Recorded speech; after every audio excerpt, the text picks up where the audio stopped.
दोस्तों, आज मैं चल रही हूँ एक कजरी गीत सुनाने। मेरा गीत कैसे लगा कमेंट में जरूर बताना। मेरे चैनल को लाइक सब्सक्राइब जरूर करना।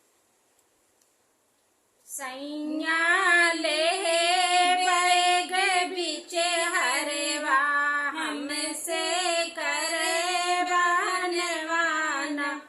सैया ले बैग बीचे हरवा हमसे करे बनवाना।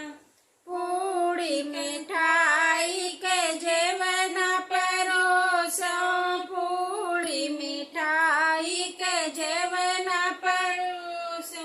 सैया जे मैं मलिनी संग जे मनवा हमसे करे बनवाना।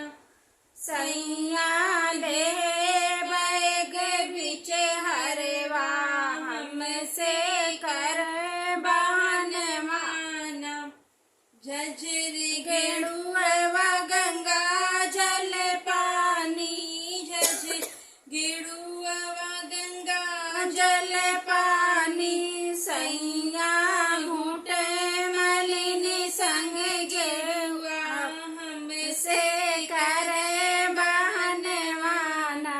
सैया घूटे मलिनी संग गेड़ुआ हमसे करे बनवाना। सैया ले बैग बीचे हरवा हमसे करे बनवाना। लवंगाई इलायची के बीरा जोड़ायो, लवंगाई इलायची के बीरा जोड़ायो। सैया कुचे मलिनी संग बीरवा से हमसे करे बनवाना। सैया कुचे मलिनी संग बीरवा हमसे करे बनवाना। सैया ले बैग बीचे हरवा हमसे करे बनवाना।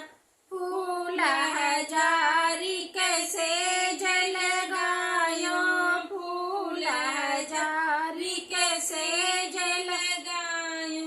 सैया सुते मलिन संग से जरिया हमसे करे बनवाना। सैया सुते मलिन संग से जिया हमसे करे बनवाना।